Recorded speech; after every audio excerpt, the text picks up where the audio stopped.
Puasa. Syukran Butia.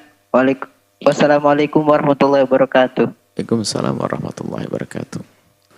Sholat tarawih pada dasarnya adalah syiar yang dianjurkan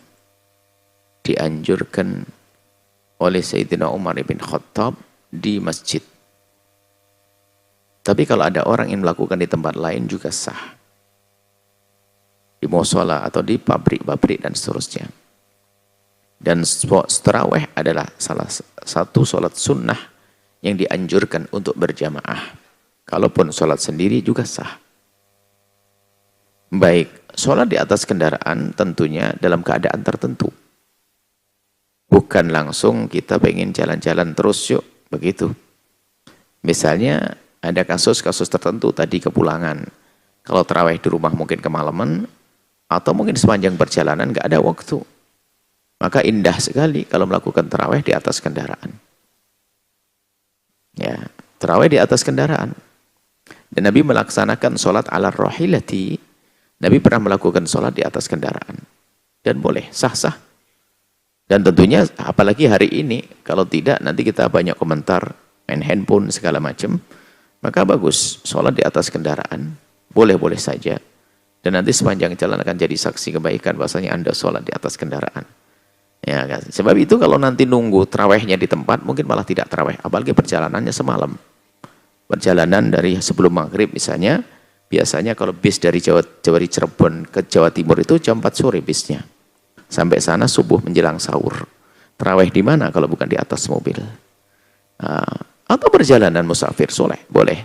Jadi sholat di atas mobil biasa. Dengan cara bahwasanya kiblatmu adalah arah kendaraanmu. Dan itu juga kami himbau kepada orang yang daripada tidak sholat tarawih, maka gara-gara ya pekerjaan dan sebagainya, biasanya kerjaannya pulang malam, jam 8. Mau tarawih sudah nggak ada teman, waduh, aco nih. Ada pekerjaan, biarpun dia telah salah mengambil pekerjaan di situ, sehingga banyak meninggalkan tarawih. Sholatlah isya di tempat bekerja, kemudian setelah itu di atas perjalanan kendaraan Anda melakukan tarawih. Sebelum Anda ngantuk, perjalanannya 2 jam, 1 jam setengah, sampai di rumah sudah ngantuk nanti. Maka sholatlah di atas kendaraan. Termasuk tadi arus mudik. Kami sampaikan arus mudik. Jangan sampai Anda meninggalkan tarawih. Sholat tarawih di atas kendaraan. Sholat isya dulu di tempat. Menghadap kiblat dengan benar. Ke rest area. Setelah itu naik kendaraan. Kiblat sholat sunnah adalah semampunya ke arah kendaraan. Kemana arah kendaraan berjalan. Itu kiblatnya sholat sunnah. Jadi pokoknya ngadep mana saja. Yang nggak boleh adalah kendaraan ngadep ke arah kiblat, kita malah berpaling ke belakang. Itu yang nggak boleh. Jadi kalau arah kendaraan ke arah utara, selatan, timur, boleh. Kalau memang kendaraannya ke sana. Sholatnya biasa, dengan wudhu, dengan syarat-syaratnya, menutup aurat. Cukup dengan baju muslimah seperti ini. Kalau kakinya kelihatan ditutup dengan kaos kaki, atau dan sebagainya. Cukup menghadap langsung. Imamnya bisa saja yang paling depan. Mungkin sopirnya jadi imam sekalian atau bagaimana. Yang depan sholat biasa. Allahu Akbar. Kemudian melakukan rukuk dengan merunduk sedikit. Kemudian setelah itu sujudnya i'tidal, kemudian rukuk lebih dalam. Kalau kita gambarkan begini, Allahu Akbar, setelah itu rukuk. Sami Allah liman hamidah. Kemudian sujud. Dalam sujud tidak harus jidat ini nempel di jok. Cuman kalau menempel jauh lebih bagus, yakin bahasanya telah berbeda dengan rukuk. Kalau joknya jauh nanti kerepotan juga. Mobilnya gede misalnya.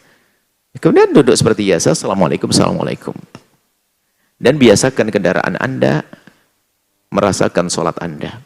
Bukan urusan sholat ini saja. Mungkin duha Anda selama ini hanya duha istiqomah 2 rakaat saja.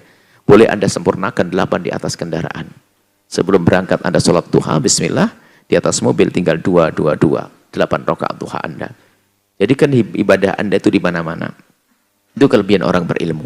Ya, seperti itu. Kemudian, apa pertanyaan selanjutnya? Mana yang lebih utama antara mendengar azan atau berbuka puasa, Bu ya?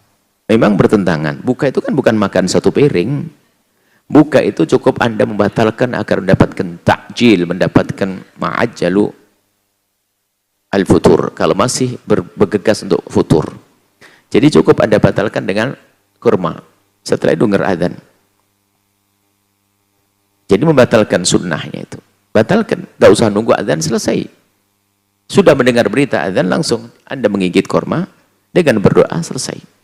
Sambil mendengar adzan setelah itu. Tidak bertentangan. Kecuali gambaran sebagian orang mungkin yang namanya buka 2 piring itu. 1 piring. Sehingga makan ya waktu yang lama.